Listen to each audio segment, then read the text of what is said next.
You ever hear someone say, I just can't believe in a God who would send people to hell? Cool. Let's flip it. You really believe a good God would let evil walk free? Let's talk hell. You don't like it. I don't like it. But guess what? Truth doesn't care about your comfort. Hell exists not because God's cruel, but because he's not. Let me tell you something real. Hell is not a dungeon God throws people into. It's the final destination of a life that said, leave me alone. And guess what? God respects that choice. You don't want him. Fine. But don't act surprised when that road has a real ending. People think of hell like it's some ancient myth, fire, pitchforks, drama. Wrong. Hell is justice. Hell is the final to love. Hell is what happens when you get exactly what you want in a life without God. And without him, there's no light, no joy, no peace, no hope. Just you. You're prison. Forever. But listen, God doesn't want anyone to go there. That's why he bled. That's why he broke. If hell didn't exist, the cross is just a bad weekend. But if hell is real, then the cross is the rescue mission. Some people say, God is love, so there can't be hell. Are you kidding me? God is love, so there has to be hell. Because love protects. Love defends. Love draws a line and says, you do not get to destroy forever. Let me make this clear. You don't just fall into hell. You don't trip and land there. You build a road, one choice at a time. And when it's done, you walk it. Head up, eyes open, heart cold.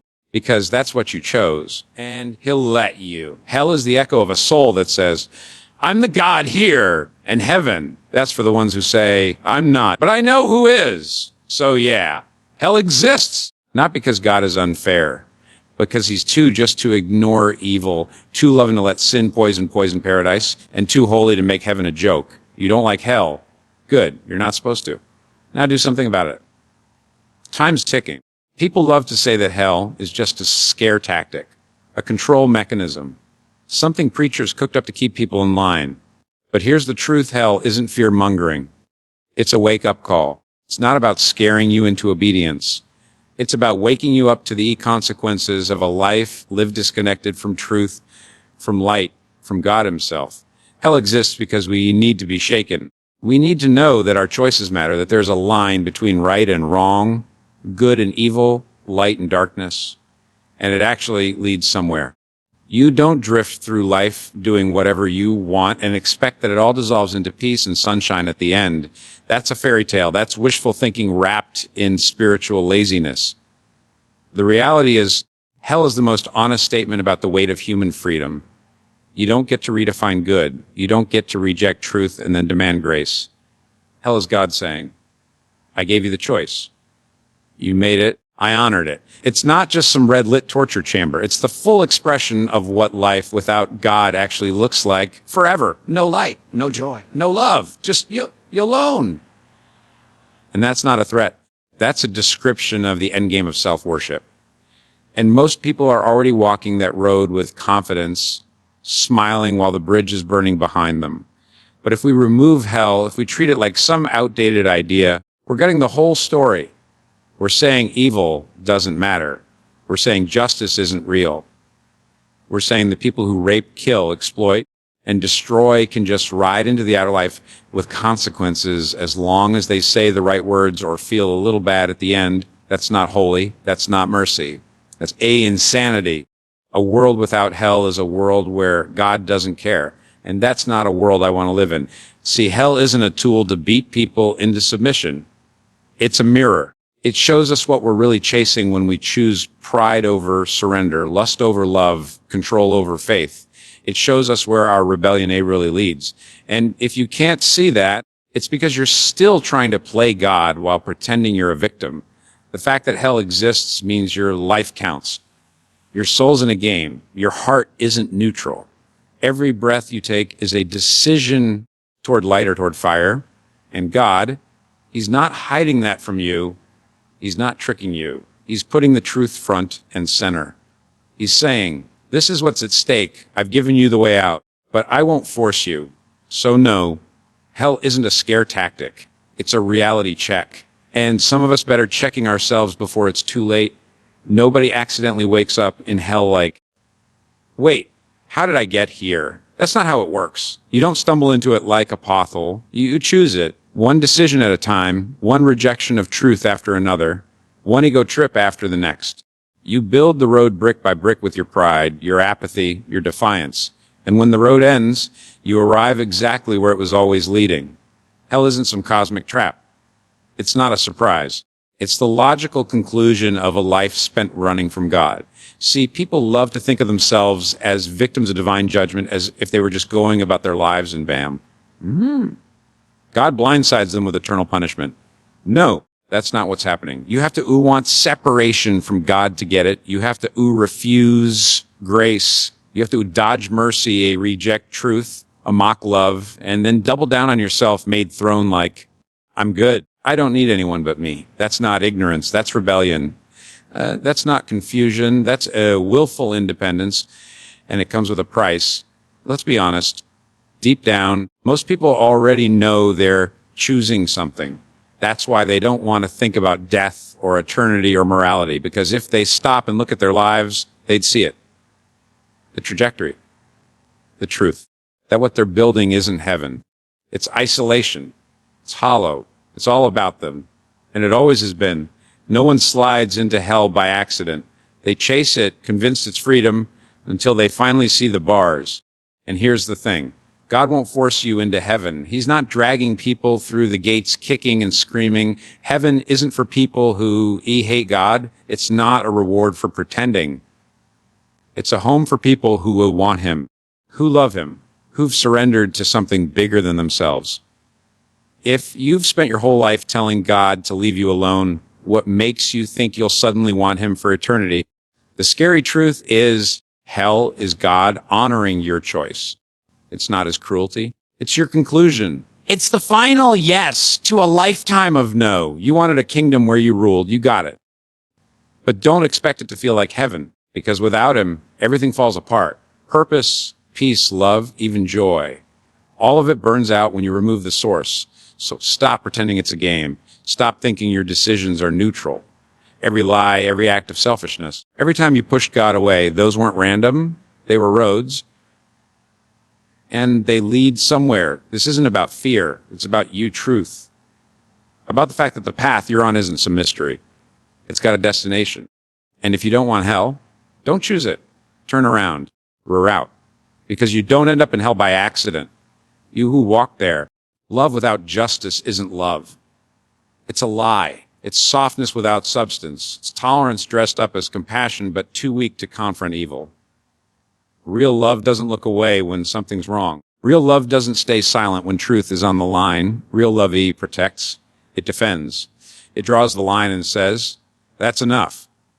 So if you're talking about a God who is all-loving, but can't deal with sin, can't punish evil, can't draw a hard boundary against darkness, you're not talking about love. You're talking about indifference with a smile. People love the idea of a God who forgives everything, no questions asked, who sweeps everything under the rug and says, no big deal. That might sound nice, but it's not holy.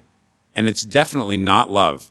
Because if you've ever been wronged, really wronged, you know what I mean? If someone destroys your life, takes what can't be returned, and walks free, and everyone around you says, let's not judge, let's just love.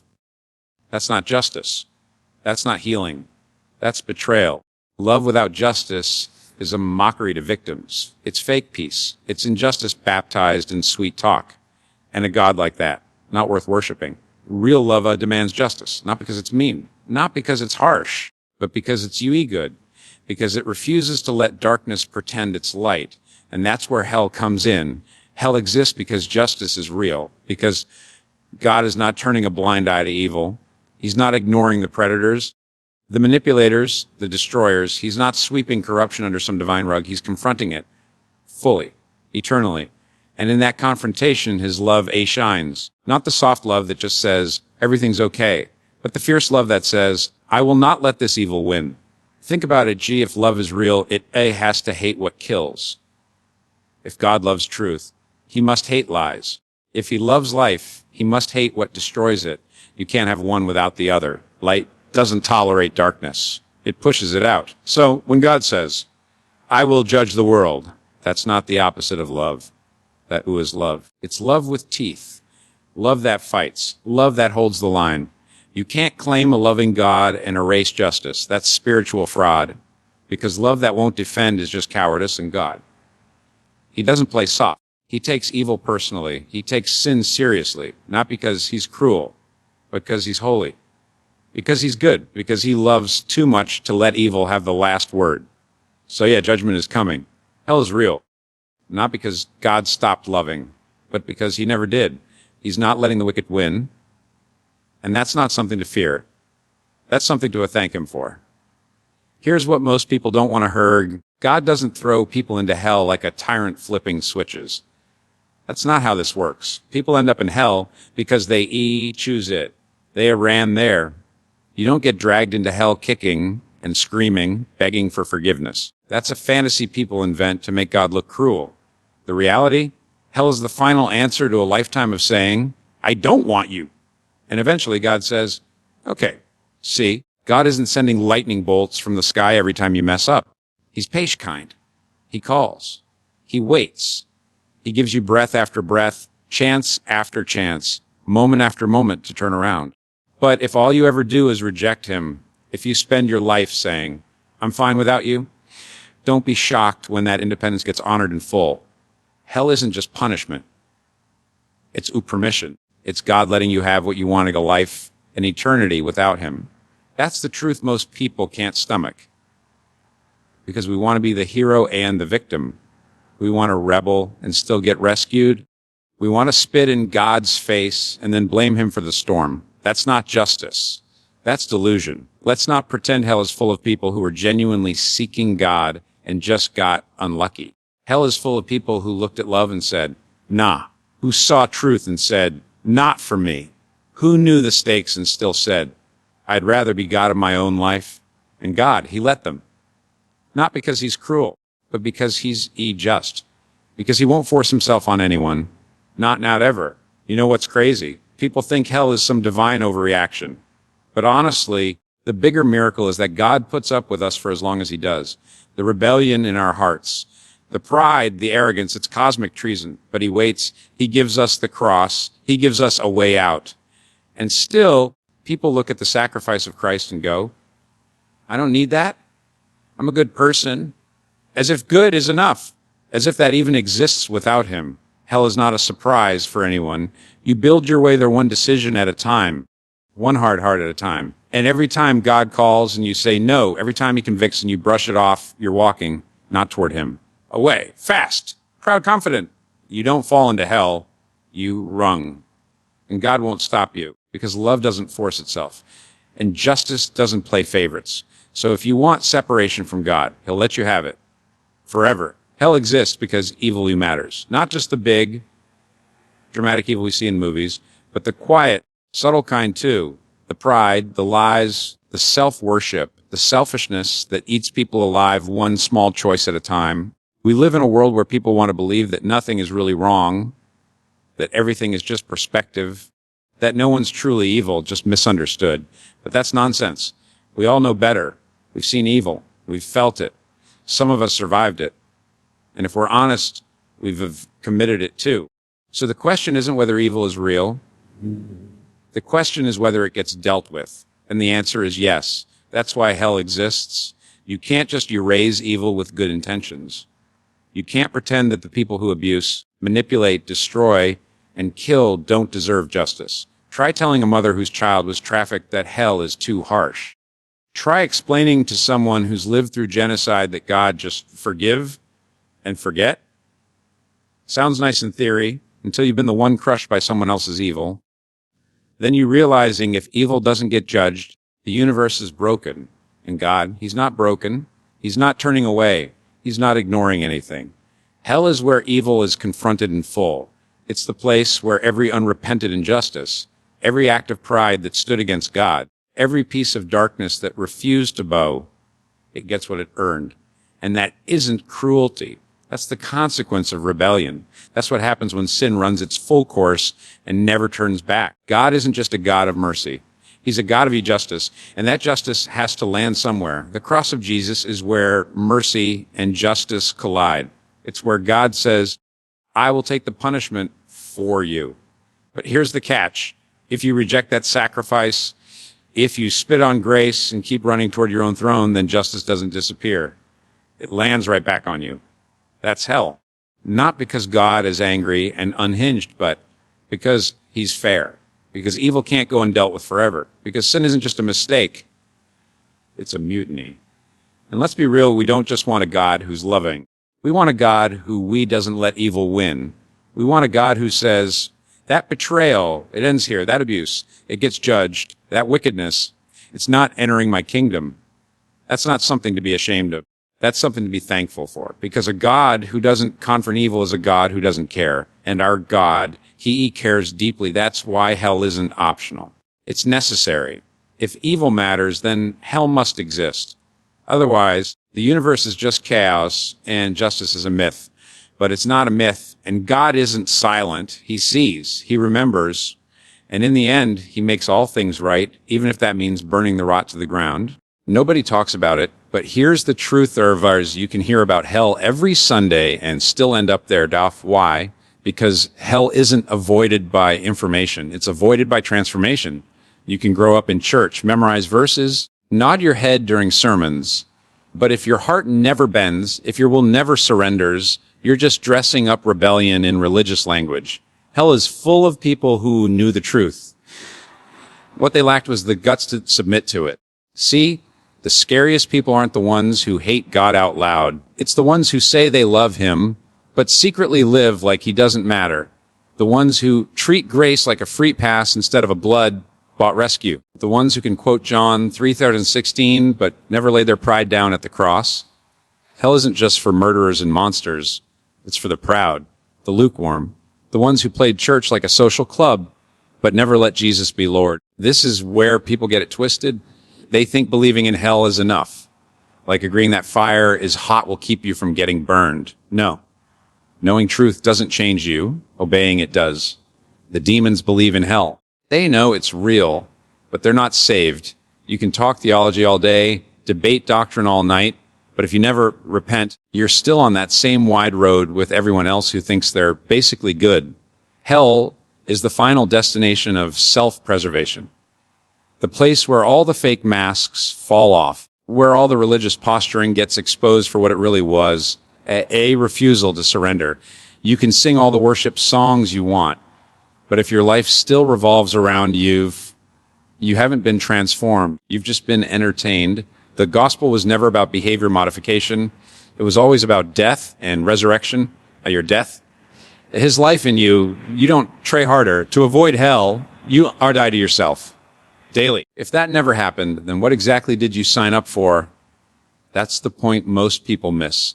Hell isn't the shock twist at the end. It's the final stop on a path that was obvious all along. You never trusted Jesus. You trusted your version of him. One who lets you stay in control, one who doesn't demand change, one who doesn't offend you. But that's not the real Jesus. That's an idol. And idols don't save. The gate is narrow.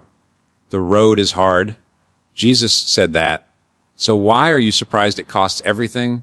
If your faith has cost you nothing, you should ask if it's real at all. Because you can quote scripture and still miss the kingdom. You can play church and still burn. You can say, Lord, Lord, and still hear, I never knew you. Hell isn't just for the wicked, it's for the unrepentant, even if they're sitting in the front row. So yeah, hell is real, not because God is cruel, but because he's good, because evil isn't ignored, because sin has weight, because love without justice is a lie. You don't enter there by accident, you walk it. Step by step, choice by choice. And God, he's not going to drag you back if you're hell-bent on going. But here's the twist, you don't have to go. That cross. That blood. That empty grave, that was your off-ramp.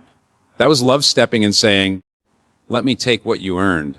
But if you refuse it, if you want to play God of your own kingdom, then don't act shocked when you end up alone in the one place where God finally says, have it your way. Hell isn't a horror story. It's a warning. It's the echo of rejected love. And it's the destination for anyone who looks at grace and says, I'm good without it. So let me ask you this. Where are you walking? Because time's not on your side, and eternity doesn't blink. Choose wisely, before your choices choose for you.